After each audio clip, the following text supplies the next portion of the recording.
विद्यार्थियों, आप पढ़ चुके थे आपकी पाठ्य पुस्तक का तीसरा पाठ जिसका शीर्षक है व्यायामः सर्वदा पथ्यः। और इसमें आपने पढ़ा कि व्यायाम के किस प्रकार से व्यक्ति को लाभ पहुंचते हैं, लाभ होते हैं, और किन किन परिस्थितियों में या कैसी स्थिति में उसे व्यायाम करना चाहिए, ये सभी आपने जाना है। ठीक है ना। और इस पाठ को आपने अच्छे से पढ़ा है और सभी पूरे के पूरे 11 श्लोकों का अध्ययन आपने किया है। ठीक है ना।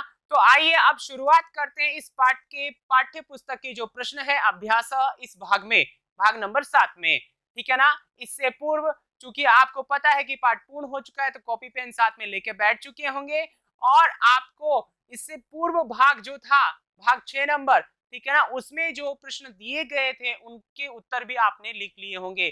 तो आइए एक बार उत्तर की जांच करते हैं, तत्पश्चात आगे चलते हैं। तो देखिए पहला प्रश्न था श्लोक संख्या 10 से, बलार्धस्य लक्षणम किमस्ति, आधे बल का लक्षण क्या होता है, पूर्ण वाक्येन या एक वाक्येन, ठीक है ना, पूरे वाक्य में उत्तर लिखना था। व्यायामं कुर्वतः जनस्य हृदय स्थितः वायु यदा मुखम आपनोति तद बलार्धस्य लक्षणम भवति। ठीक है ना। यहाँ पर देखिए इस प्रश्न का उत्तर ये पूरा श्लोक भी हो सकता है, लेकिन श्लोक लिखने के बजाय हम सरल भाषा में लिखें तो अच्छा होता है। ठीक है ना। समझ में आ रहा है। तो ये पहले प्रश्न का उत्तर हुआ। दूसरा प्रश्न था मुखम इति पदस्य पर्याय पदम, कौन सा पद विद्यार्थियों पर्याय पद चित्वा लिखत लिखना था। वक्त्रम ये हमारे पास आया हुआ है, आप देख लीजिए यहाँ पर। फिर तीसरा है कुर्वता इति पदस्य प्रकृति प्रत्यय पृथक कृत्वा लिखत, प्रकृति प्रत्यय आपको अलग अलग लिखना है, तो यहाँ क्री प्रकृति है और क्षत्रिय प्रत्यय है। ठीक है ना। आइए आगे चलते हैं। आगे अपने पास में है 11वें श्लोक से संबंधित प्रश्न, किम समीक्षा व्यायाम करणीय, एक वाक्य, एक वाक्य में उत्तर देना है कि क्या समीक्षा करके व्यायाम करना चाहिए, क्या ध्यान में रख करके। तो देखिए वयो बल शरीराणी देश काल अशनानी च समीक्ष्य व्यायाम करणीय। ठीक है। दूसरा है भोजनम इति पद से समानार्थकम पदम, यानी कि पर्याय पद ही है, इसका अर्थ मतलब भी। तो अशनम, यहाँ पर देखिए भोजनम जो है एक वचन है, तो हमारा उत्तर भी एक वचन में ही होना चाहिए। हालांकि यहाँ पर अशनानी जो है बहुवचन है, वो बहुवचन क्यों है, क्योंकि यहाँ पर समास होकर के या समस्त पद बनकर के ये बहुवचन है। ठीक है ना। आइए आगे चलते हैं। वयो बल शरीराणी इति पद से समास विग्रहम कुरुता, समास विग्रह करना है तो वयः च बलम च शरीरम च, ठीक है ना, द्वंद्व समास यहाँ पर है।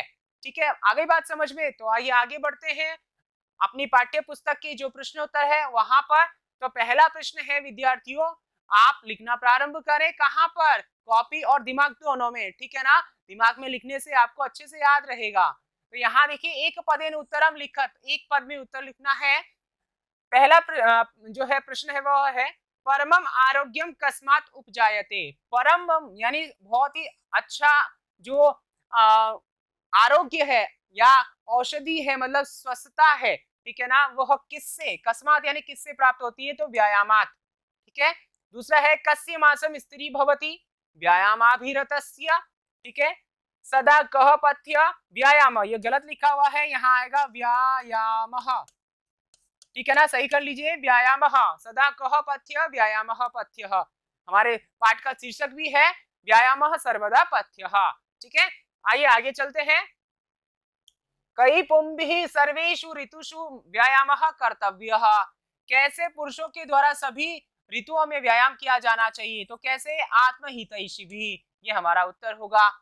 फिर है व्यायाम व्यायामस्मिन् गात्रस्य समीपम के न उपसर्पन्ति, ठीक है ना, तो व्याधयः, रोग नहीं जाते हैं, बीमारियां पास में नहीं जाती है। आइए आगे बात करते हैं।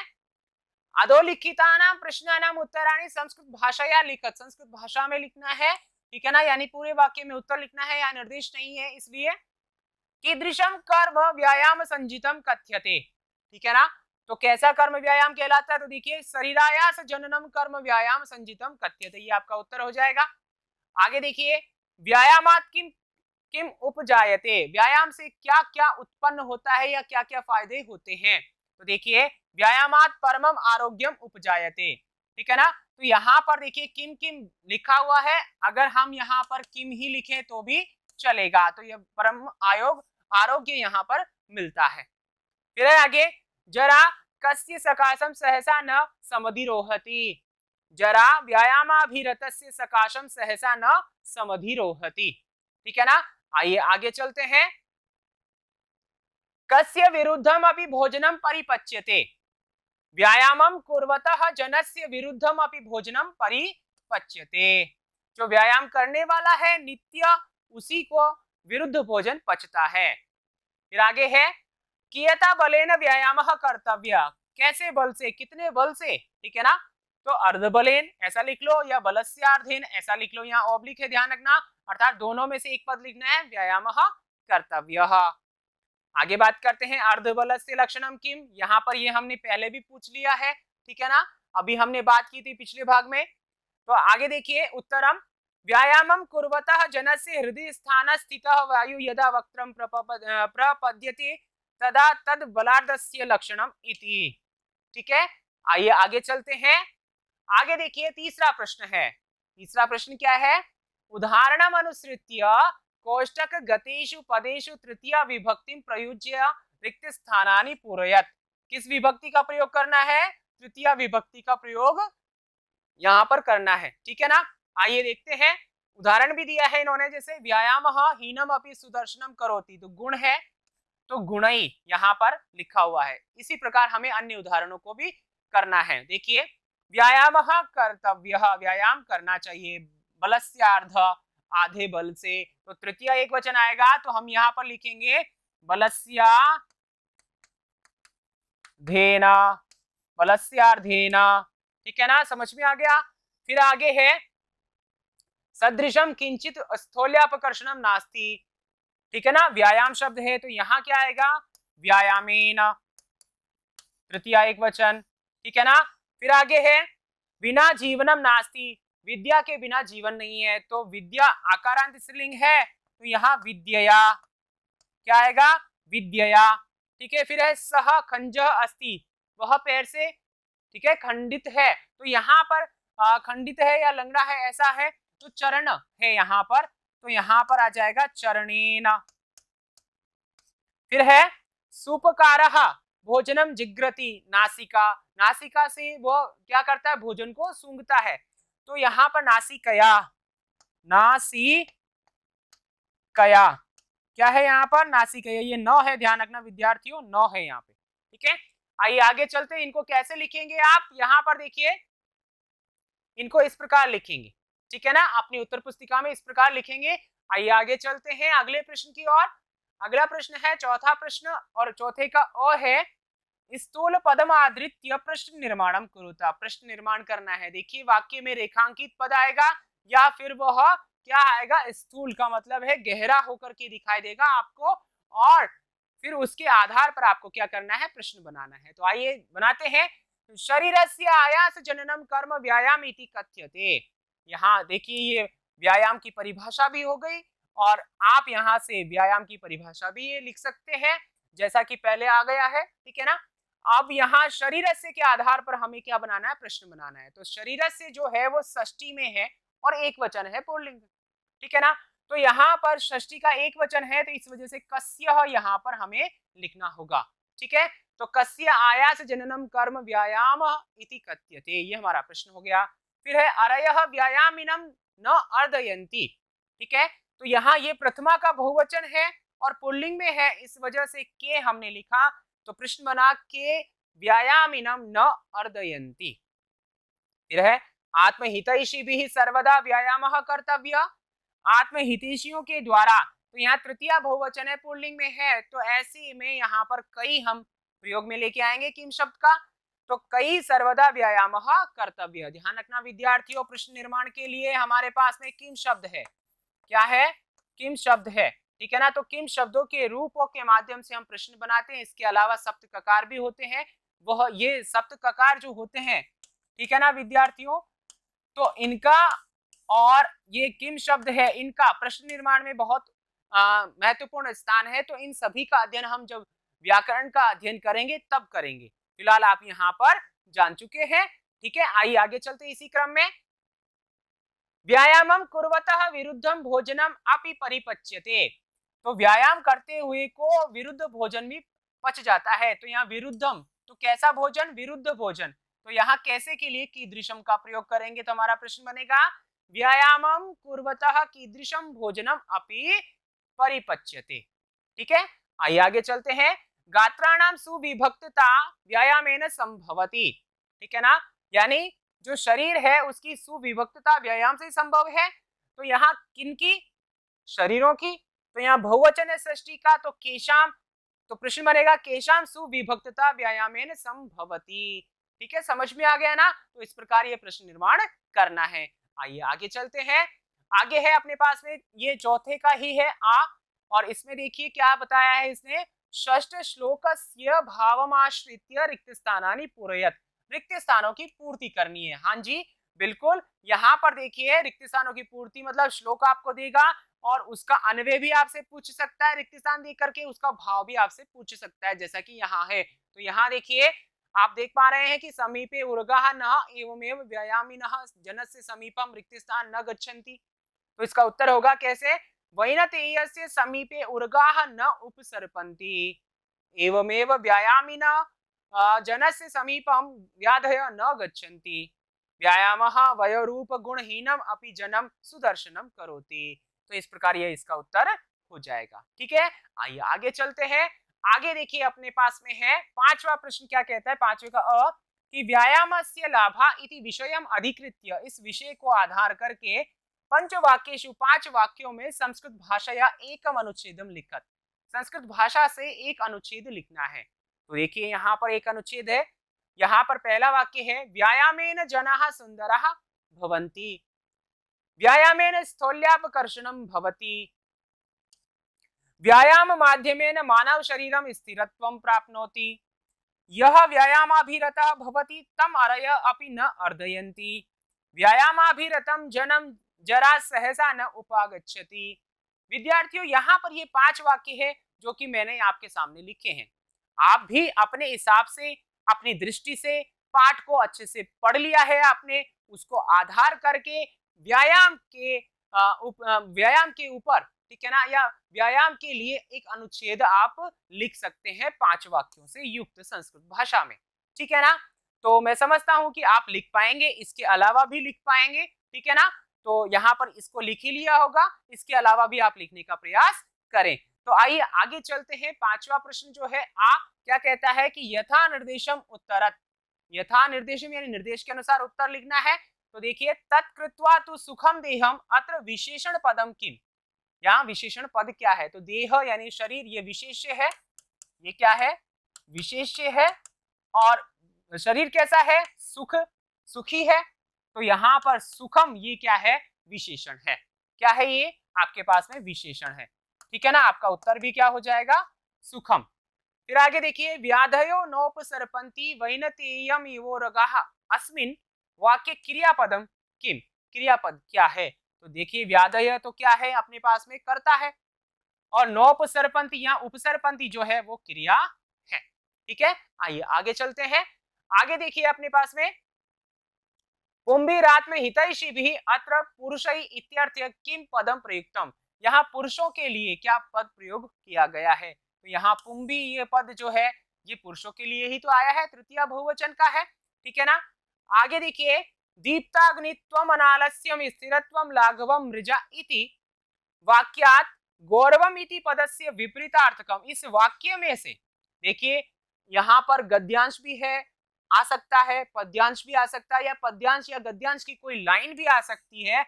और फिर पूछता है कि गौरवम इति पदस्य विपरीतार्थकम, इस पद का विपरीत, उल्टा, विलोम, ठीक है ना, पद चुन करके लिखना है। तो यहाँ लाघवम ये जो है ये आपका उत्तर होगा। गौरवम यानी बड़ा, लाघवम यानी छोटा। ठीक है, आइए आगे चलते हैं। आगे देखिए न चास्ति सदृशम तेन किंचित स्थौल्यापकर्षणम अस्मिन् वाक्ये तेन इति सर्वनाम पदम कस्मै प्रयुक्तम, तेन यह किसके लिए प्रयोग किया गया है? तो ये व्यायाम के लिए आया है, तो व्यायामाय ऐसा लिख सकते हो, या फिर व्यायामस्य कृते यानी कि अव्यय लगा करके, कृति अव्यय लगा करके षष्ठी में भी आप लिख सकते हो, अर्थ यही आने वाला है। ठीक है, आ गई बात समझ में? आइए आगे चलते हैं। आगे देखिए छठा प्रश्न आपका ओ है क्या, निम्नलिखितानाम अव्ययानाम रिक्त स्थानेषु प्रयोगम करोता, जो अव्ययों का प्रयोग है वो कैसे हो सकता है विद्यार्थियों? तो देखिए वाक्य निर्माण तो होता ही है। अब यहाँ पर रिक्त स्थानों में भी अव्यय का प्रयोग किया जा सकता है, जैसे यहाँ हो रहा है। तो आइए प्रयास करते हैं, जब ऐसा प्रश्न आए तो सबसे पहले हमें हमारे जो अव्यय हैं उनको हमें पढ़ लेना चाहिए और जान लेना चाहिए कि उनका अर्थ क्या है। ठीक है, उसके बाद में वाक्य को पढ़ें, एक एक वाक्य को पढ़ें और अव्यय को उसमें लिखते जाएं, और जो हो गया है उसे या तो क्रॉस कर दें यानी, और या फिर गोला कर लें। ठीक है ना, जैसी आपकी समझ है। तो सहसा यानी अचानक, अपि यानी भी, सदृशम यानी समान, सर्वदा यानी हमेशा, यदा यानी जब, सदा यानी हमेशा। ठीक है ना, अन्यथा यानी कि हर प्रकार, दूसरी तरीके से, या वरना नहीं। ठीक है, तो देखिए व्यायाम कर्तव्य, व्यायाम करना चाहिए, तो सदा करना चाहिए। ठीक है ना, हमेशा, तो यहां पर आएगा सदा, सदा व्यायाम कर्तव्य, हमेशा व्यायाम करना चाहिए। तो देखिए सर्वदा का मतलब होता है हर प्रकार से, और सदा का मतलब होता है हमेशा, दोनों में अंतर समझना है। फिर है मनुष्य सम्यक रूपेण व्यायामं करोति तदा सह स्वस्थ तिष्ठति। तो यहाँ पर क्या आना चाहिए, यहाँ पर यदा मनुष्य, जब मनुष्य व्यायाम करेगा तब। तो यहाँ पर देखिए हमने क्या लिख दिया, सदा लिख दिया, तो ये हमने लिख दिया, ये हो गया। फिर हम लिख रहे हैं यहाँ पर यदा, तो यहाँ पर ये हो गया। फिर है जब अगर वो व्यायाम करेगा तब वह कैसा होगा, हर प्रकार से स्वस्थ होगा, तो यहाँ सर्वदा, तो ये तीसरे नंबर पर यहाँ हो गया सर्वदा। फिर है आगे व्यायामेन असुंदरा सुंदरा भवंती, व्यायाम से असुंदर भी सुंदर हो जाते हैं। भी अर्थ देने वाला अव्यय कौन सा है, ये, तो यहाँ क्या लिखेंगे, अपि। फिर है व्यायामिनः जनस्य सकाशम वार्धक्यम न आयाति, तो न है क्या यहाँ पर, नहीं है, तो यहाँ पर न आयाति, तो न तो इसी में है, तो यहाँ पर क्या आने वाला है, सहसा, अचानक नहीं आती, तो यहाँ सहसा आएगा। फिर है व्यायामेन किंचित स्थौल्यापकर्षणम नास्ति, व्यायामेन सदृशम, व्यायाम के समान, तो यहाँ सदृशम आएगा। फिर आगे है व्यायामम समीक्षा एवं कर्तव्यम, व्यायाम को मतलब व्यायामम समीक्षा यानी कि समीक्षा करके या ध्यान निर्देशों का ध्यान रख के ही करना चाहिए, नहीं तो अन्यथा, तो अन्यथा। आ गया समझ में, तो इसको इस प्रकार लिखेंगे विद्यार्थियों, यहाँ पर देख लीजिए कैसे आपको लिखना है। ठीक है, आइए आगे बढ़ते हैं अगले प्रश्न की ओर। अगला प्रश्न है छठे का ही आ, उदाहरणम अनुसृत्य वाच्य परिवर्तनम कुरुत। देखिए विद्यार्थियों, आपके व्याकरण विषय में जो है पाठ्य पुस्तक में, ठीक है ना, जो वाच्य परिवर्तन है ये टॉपिक, ये व्याकरण का दिया हुआ है, यानी कि आपको वाच्य परिवर्तन भी पढ़ना है। ये हम विशेष रूप से व्याकरण का अध्ययन जब करेंगे तब पढ़ेंगे। फिलहाल यहाँ पर देखिए क्या होता है कि आत्महितैषी भी व्यायाम क्रियते, यानी जो कर्मवाच्य होता है उसमें कर्म की प्रधानता होती है, किसकी, कर्म की, और क्रिया जो होती है वह कर्मानुसार होती है, किसके अनुसार, कर्मानुसार, ध्यान है ना। तो कर्म की प्रधानता हो और कर्मानुसार क्या हो, क्रिया। ठीक है ना, और यहां पर क्या होता है, कर्ता प्रधान होता है और क्रिया कर्ता के अनुसार होती है, कर्तु अनुसारम। ठीक है ना, क्या होती है ये, क्रिया। तो ये बात आपको ध्यान रखनी है। तो देखिए आत्महितैषी भी व्यायाम क्रियते, यहाँ व्यायामों के अनुसार क्रियता, क्रिया लगाई गई। तो अब क्या होता है जब हम इसको चेंज करेंगे, तो ये तृतीया में है, तो तृतीया को तो हम बदलेंगे प्रथमा में, और प्रथमा यहाँ कर्म में जो है, ठीक है ना, उसको हम बदलेंगे द्वितीया में। ठीक है ना, और क्रिया जो है वो इसके अनुसार कर्ता के अनुसार लगाएंगे। ठीक है, तो यहाँ पर देखिए बलवता विरुद्धम अभी भोजनम पच्यते, यहाँ पर ये कर्मवाच्य है तो इसको कर्तरी में बदलना है, कर्तरी में बदलना है तो सबसे पहले कर्ता को बदलो। किसको बदलेंगे विद्यार्थियों, कर्ता को बदलेंगे। तो बलवता यहाँ तृतीया है, तो इसका प्रथमा लेके आएंगे तो बलवान।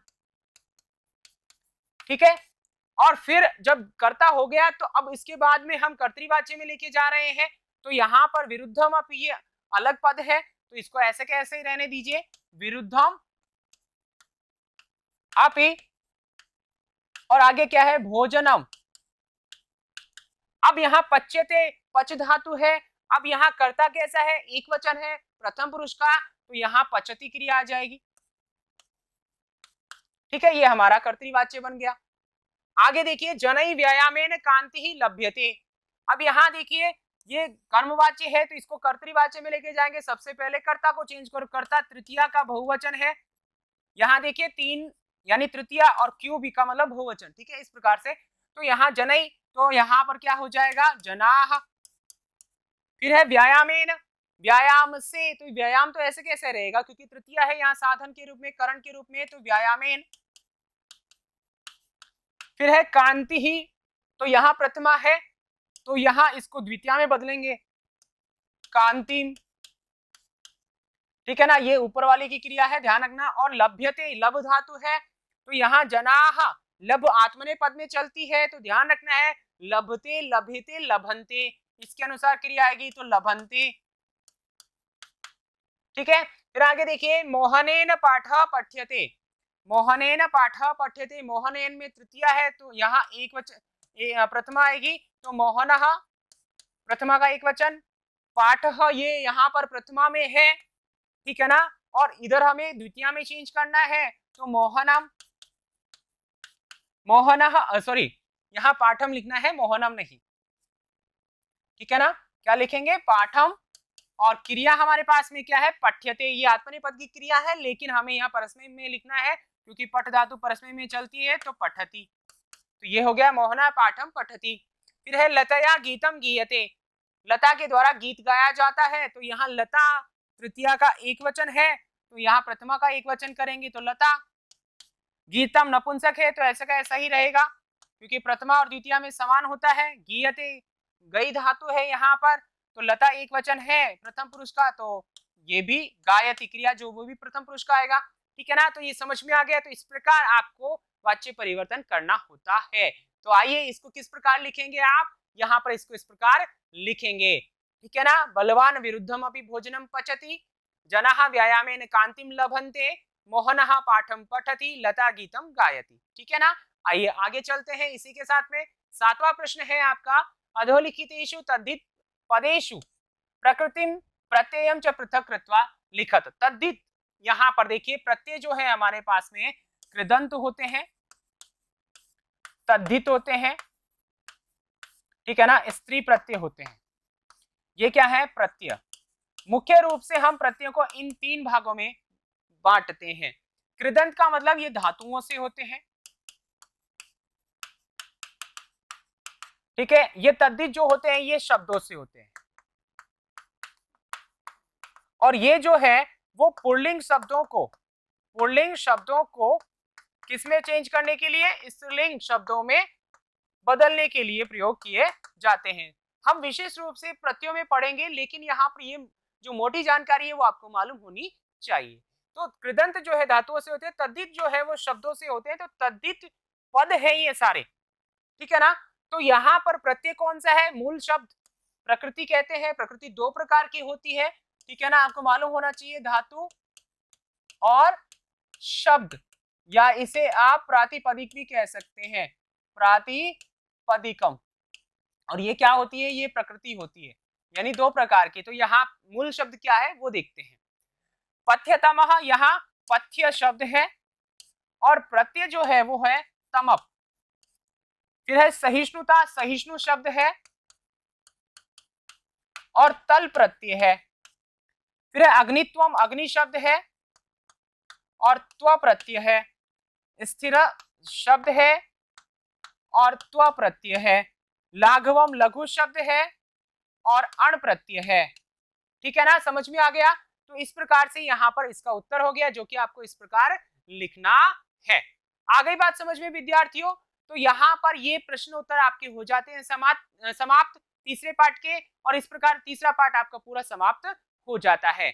उम्मीद करता हूँ विद्यार्थियों आपको ये व्यायाम सर्वदा पथ्य पाठ जो है अच्छे तरीके से समझ में आया होगा, ठीक है ना। और आप इस पाठ के जो भी लाभ हैं या इस पाठ से जो भी सीख मिलती है उसे अपनाएंगे, अर्थात प्रतिदिन व्यायाम करेंगे, ठीक है ना। व्यायाम करेंगे तो आप अच्छे से पढ़ेंगे, आप अनुशासित रहेंगे और आपका जीवन सुखमय होगा, ठीक है ना। इसी कामना के साथ मैं लेता हूँ विदा।